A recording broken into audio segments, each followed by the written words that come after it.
Hola, buenas. Nosotros somos Marta Jaime e Ignacio García Aranda y os vamos a presentar nuestro trabajo sobre los bodegones.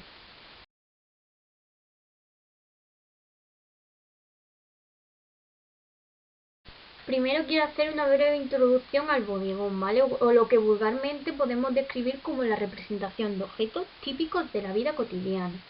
Este género lo podemos situar como independiente a finales del siglo XVI. A finales de este siglo y a comienzos del XVII fue cuando el bodegón comenzó a tomar fuerza por sí mismo.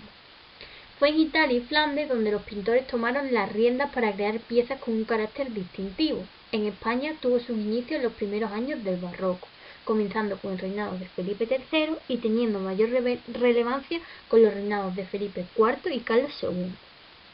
El bodegón tiene la singularidad de que al ser un género propio nos muestra un panorama distinto de los alimentos, animales vivos o muertos o incluso utensilios. Pintores como Zurbarán o Pereda fueron quienes dieron honor a nuestro país a este género. Algunos de los grupos representados en esta variante suelen ser animales vivos, flores, frutas u otras riquezas. Las colecciones normalmente se agrupan en series de 4, 6 o 8 piezas. La palabra bodegón, por consiguiente, es la que define el género, ya que las composiciones se centraban principalmente en cosas comestibles.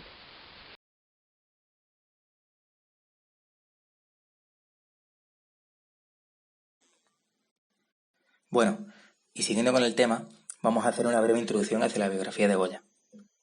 Francisco de Goya y Luciente nació el 30 de marzo de 1746, en un pequeño pueblo de Zaragoza que se llamaba Fuentetodos. Posteriormente él muere en 1828 en Burdeos, y a lo largo de su vida él vive unos cambios políticos, sociales y artísticos muy importantes, como por ejemplo la Revolución Francesa, la Ilustración o el Romanticismo. Esto no queda ajeno a su obra, pero tampoco es un reflejo exacto de ella. Podemos decir que los dotes artísticos de Goya le vienen de herencia familiar, pues su padre era adorador y su hermano mayor Tomás siguió los pasos de su padre. El primer maestro de Goya fue José Luzán, quien había estudiado con pintores italianos y manda a Goya a copiar sus mejores grabados, para así en un futuro próximo él lo pudiera plasmar en sus invenciones. Goya, que estuvo 3 años estudiando con Luzán, en 1763 decidió solicitar una pensión de la Real Academia de Bellas Artes. Francisco Valleu, que había sido exalumno de Luzán, había estado en la corte, y recién llegado desde Zaragoza, se convierte en maestro de Goya.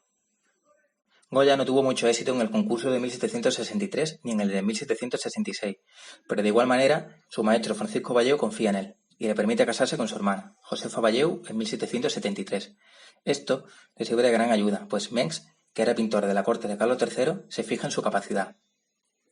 Goya, en 1760, emprende un viaje hacia Italia, en el que absorbe una amplia gama de conocimiento en cuanto a técnicas pictóricas.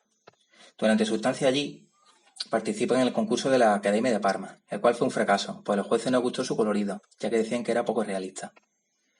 Cuando Goya regresa de Italia, vuelve a Zaragoza, y en 1771 recibe un encargo muy importante. Este encargo era pintar la bóveda del coreto de la Basílica del Pilar. En 1775 se establece en Madrid, y siendo protegido por Mengs, él entrega ese mismo año unos cartones para tapices que decorarán San Lorenzo del Escorial. En esos cartones y tapices representa muy bien esa sensibilidad ilustrada, pues sus cartones muestran una delicadeza del objeto y la figura en el que se refleja el colorido y los gestos. Cuando Mengs parte hacia Italia, una gran inseguridad invade a Goya, pues él quería seguir disfrutando de su protección y conocimiento. Los cartones de Goya están llenos de movimiento y dinamismo, pues Goya se mueve muy bien entre lo cotidiano, haciendo de lo más alegórico una pequeña anécdota. De esta manera Goya se mueve entre todos los géneros, retratos, autorretratos, escenas, costumbristas que muestran Madrid de la época, pero él nunca abandonó los temas populares, además de realizar también obras de temática erótica, el cual le metió en problemas con la Inquisición. En 1780 fue nombrado académico de la Real Academia de San Fernando, y 5 años después subdirector de pintura de esta academia. En este momento Goya sufre una serie de complicaciones, ya que los frescos de la bóveda que él pintó, el público quedó satisfecho. Para intentar solventar esto, sometieron la obra de Goya a numerosas revisiones, por su cuñado, Francisco Valleu. Esto a Goya no gustó, ya que le había comenzado a desarrollar un estilo más personal, empleando pinceladas más sueltas inspiradas en Velázquez. Goya, tras este cometido, restablece su reputación en Madrid, donde en 1786 se convierte en pintor de rey y finalmente en pintor de cámara en 1789. Goya tenía un carácter muy destacable y mucha ambición. Esto le hizo que aquello que se propusiera lo lograra realizar.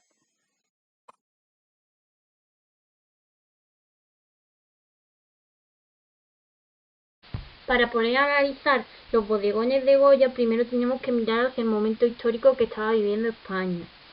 Goya comienza a pintar sus bodegones cuando el país está inmerso en un momento vital para el futuro, la guerra de independencia. Este periodo se caracteriza por ser un capítulo bastante oscuro de la historia de España, por lo que toda esa crudeza vivida por los artistas del momento puede verse reflejada en sus obras.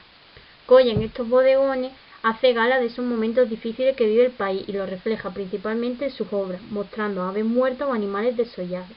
Con un fuerte naturalismo apreciamos su actitud frente a sus vivencias. En cuanto a la primera obra, Trozos de carnero, podemos ver que en este bodegón Goya descontextualiza el carnero descuartizado, omitiendo el fondo dejándolo en un negro profundo, para centrar toda la atención en lo que tenemos sobre la mesa.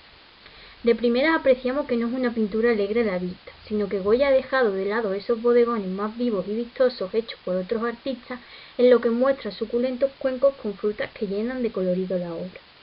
En la pincelada podemos apreciar parte de la fuerza que caracteriza la personalidad de Goya, prescindiendo de un esquema dibujístico en el que apenas apreciamos líneas definitorias, con una pincelada suelta pero a su vez potente.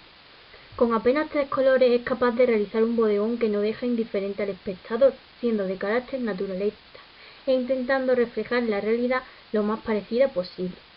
Esto no es más que un reflejo del paso del tiempo. La carne no está en su mejor momento, pues el color paliducho nos deja ver que quizás llevan unos días al aire. Los ojos del ternero parecen llorosos, como vidriados. Esto lo podemos relacionar a cómo el autor ve ese parable pasar de la vida y cómo todo puede llegar a su fin.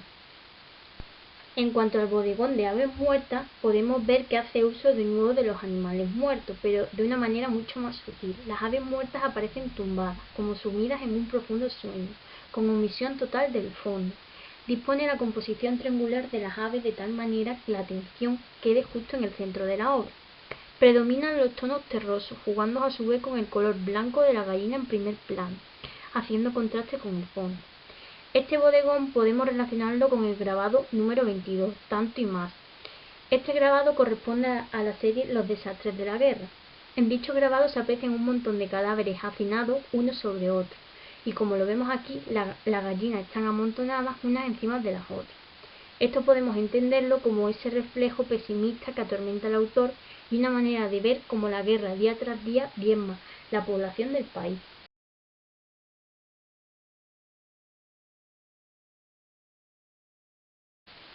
En cuanto a estos bodegones, pueden haber sido influenciados gracias a sus paseos por los mercados de Burdeos. En estos paseos por el mercado, el pintor se detenía a contemplar los puestos que más le llamaban la atención para plasmarlo cuando llegara a casa en un lienzo.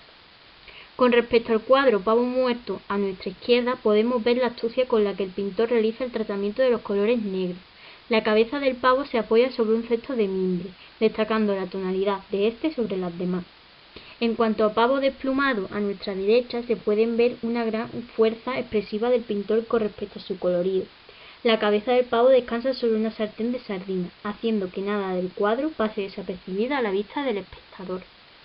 En muchos casos se ha tomado al pavo como símbolo de la verdad sin tapujos. Se podría decir que cuando Goya realiza estos cuadros lo hace queriendo mostrar el paso del tiempo como el tiempo deja huella en nuestra naturaleza.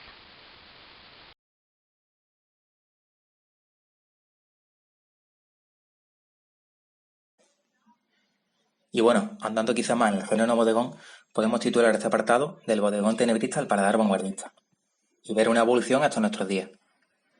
La supervivencia de este género se la debemos en España a Luis Meléndez, pues en el siglo XVIII las costumbres y los gustos habían cambiado. Esto se debe a que el lenguaje artístico ha evolucionado, y por aquel entonces primaba la exquisitez del rococó. Por el contrario, el género bodegón se movía en un lenguaje y una composición bastante más barroca. Luis Meléndez se mantuvo en ese quehacer castizo, el cual dotó de un detallismo muy preciso y unas composiciones muy rigurosas. Junto a ese control perfecto de la técnica del color, podemos observar en su pintura manzanas, nueces, tarro y caja de dulce un manejo perfecto del trazo y del dibujo, en el que a su vez los detalles llaman la atención y marcan la diferencia. En cuanto a la temática, técnica y color, vemos que el artista presenta una obra muy del momento, en el que hace referencia al presente de una manera sentimental, pero que no llega a ser desgarradora. Teniendo como base a Luis Meléndez, podemos hacer una comparativa frente a Goya. Goya, por el contrario de su composición y trazo, es menos limpio, En su serie de bodegones vemos tintes expresionistas a la hora de la pincelada, ya que esta es más virulenta. Podemos decir quizá que esta es la antesala de ese devenir estremecedor por la que el autor pasará cuando pinte las pinturas negras y siente las bases del impresionismo en España. Desde el siglo XVII hasta el siglo XXI, el género conocido como naturaleza muerta ha sufrido una notable evolución, ya que autores de todo tipo, de diferentes corrientes artísticas y generaciones, han puesto su granito de arena, consiguiendo así que una obra de arte bidimensional pase a ser tridimensional e incluso cautive los 5 sentidos del ser humano. Esta evolución la podemos entender desde Caravaggio. Con una visión bastante barroca, dotaba sus pinturas con un gran detallismo, mostrando así la cara más sincera de una típica cesta de fruta, por ejemplo en su obra Cesto con frutas. Pasando por Chardin, mostrando una cara más oculta y tenebrista en su cuadro La raya, en el que podemos ver los preparatorios previos a cocinar el pescado. Muy parecido al bodegón de Goya, Trozos de ternero. Ya entrado en el siglo XIX, apreciamos un cambio bastante drástico en cuanto a las formas y colores. Manet tiene una pincelada más suelta y rápida, pero aún así no deja de lado ese carácter sensible que nos quiere mostrar en Manojo de espárragos. Dejando atrás el impresionismo de Manet, nos encontramos con la descomposición del bodegón.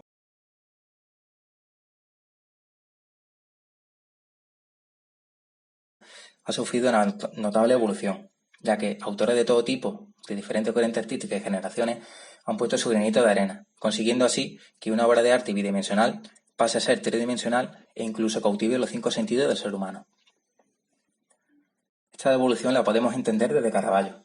Con una visión bastante barroca, dotaba sus pinturas con un gran detallismo, mostrando así la cara más sincera de una típica cesta de fruta, por ejemplo en su obra Cesto con frutas. Pasando por Chardin, mostrando una cara más oculta y tenebrista en su cuadro La raya, en el que podemos ver los preparatorios previos a cocinar el pescado. Muy parecido al bodegón de Goya, Trozos de ternero. Ya entrado en el siglo XIX, apreciamos un cambio bastante drástico en cuanto a las formas y colores. Manet tiene una pincelada más suelta y rápida, pero aún así no deja de lado ese carácter sensible que nos quiere mostrar en Manojo de espárragos. Dejando atrás el impresionismo de Manet, nos encontramos con la descomposición del bodegón, de la mano de Picasso y Branques. Toda esta evolución del bodegón no es más que la propia visión de los artistas de la sociedad y del momento en el que viven. En cuanto al cubismo, las experimentaciones que se realizaron con los bodegones dieron un nuevo resurgir, ya que se volvieron a posicionar como un género relevante del momento. Los cubistas le dieron gran importancia a este género, ya que proporcionaba mucha facilidad a la hora de descomponer los objetos, realizando así nuevas formas de descomposición.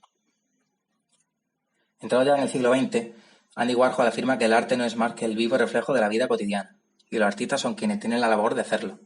Este ejemplo lo podemos ver en su obra Botellas de Coca-Cola, en el que utiliza uno de los elementos cotidianos más